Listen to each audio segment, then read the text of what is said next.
This presentation sort of brings, I think, the whole conference full circle and sort of closes on the note with which you open. And that's coming back around to sort of a pure safety issue. This presentation is based on research done with, collaboratively with Dr. Emanuel Kanal, who, among other things, is the chair of the ACR's MR Safety Committee. My disclosures, if I can get it to you. There we go. I'm an executive and stockholder of the MedNovus company, and I'm an executive and employee of Rad Planning Junk Architects.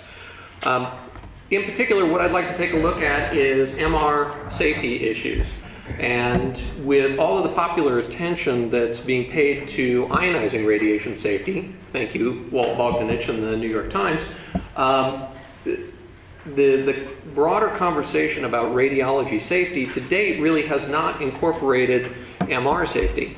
And this is a little bit alarming because if we look at recent adverse event trend data from the FDA, in 4 years, we quadrupled the number of adverse events that are occurring in the FDA database. Oftentimes, these the data or the rates of MR accident are sort of downplayed because the raw numbers of what gets reported to the FDA are relatively modest. However, contemporary accident experts in terms of healthcare adverse events, analogizing to things like reporting rates for wrong site surgeries, contend that the MR accident rate reporting at the very most optimistic scenario, we are accident reporting at a 10% rate, and we're probably actually much more close to single digits. All of this data is available through the FDA's website. All you need to do is Google the words FDA and MAUDE, M-A-U-D-E. That'll get you to the online database. The 3-letter product code for MR per the FDA, one might think would be MRI, but in fact it's LNH. So Google FDA MAUDE, input the product code LNH, and all of the data behind this is something that you can find yourself. Oftentimes we diminish or dismiss MR accident rates as sort of being a natural product of increase in utilization.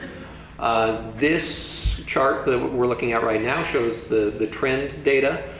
Percentage change from 2004, which was the last year for which the FDA recorded a drop in the rates of MR accident reduction.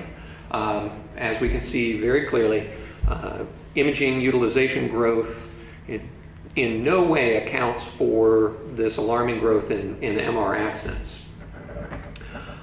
So Dr. Kanal and I went through 18 months of adverse event reports for MR from the FDA, and the paper for which is in the USB drive that you were provided. I have a small number of printouts if anybody can't wait till you get home and you want one, see me afterwards. The actual number of events that we looked at was about 230. We disqualified a large number of those because the narrative that it goes with these various events is pretty shoddy from most of the reports, and so we couldn't actually identify causation. You know, many of the accident reports identify what happened, but there's not enough to actually divine what led to the adverse event or the outcome. After we parsed out the events for which we couldn't find that data, we were left with a pool of 104 adverse events from which we could derive causation. We then took these 104 adverse events and we compared them against 2 criteria.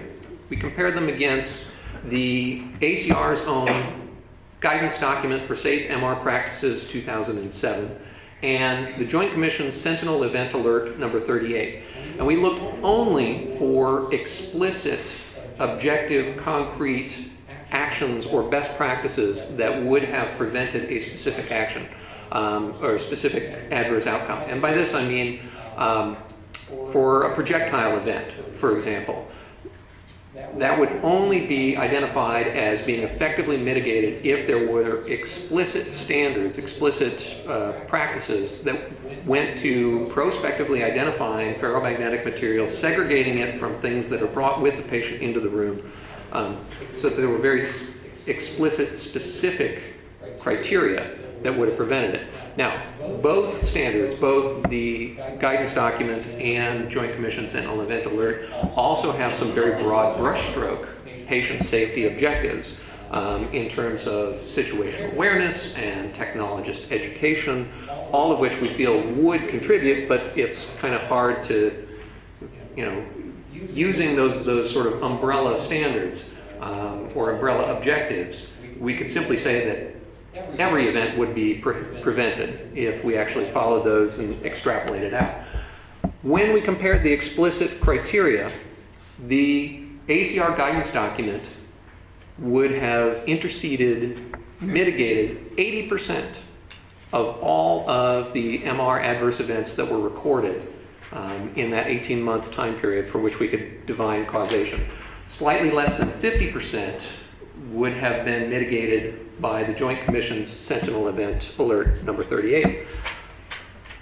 This, for problems and safety issues that are as complex and multivalent as MR, the fact that we have a standard that can achieve 80% mitigation of these safety events is no mean feat. This is a remarkable outcome, and it actually exceeded the expectations of Dr. Kanal and I. The flip side of that coin, however, is this is how much those standards are enforced.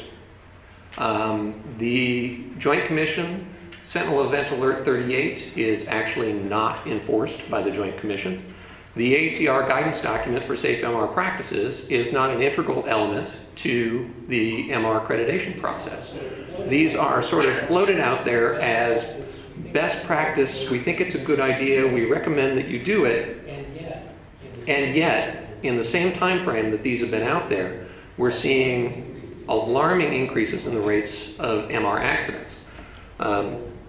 So the findings of this that I would like to leave as sort of a point to mull as sort of the afterthought to this overall meeting and convention is why, if we know that we have tools that are remarkably effective at reducing these accidents that are extremely costly, not only in terms of injury to staff, which actually make up a significant proportion of the accident victims, as well as patients, but we also need to take a look at the costs associated with the interruption of the valuable clinical service.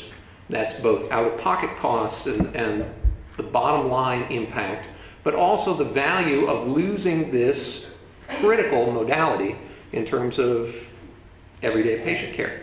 The guidance document for safe MR practices, if we implemented it as a standard of accreditation, MR accreditation, would in effect reverse that fourfold increase in accidents that have occurred in the last several years.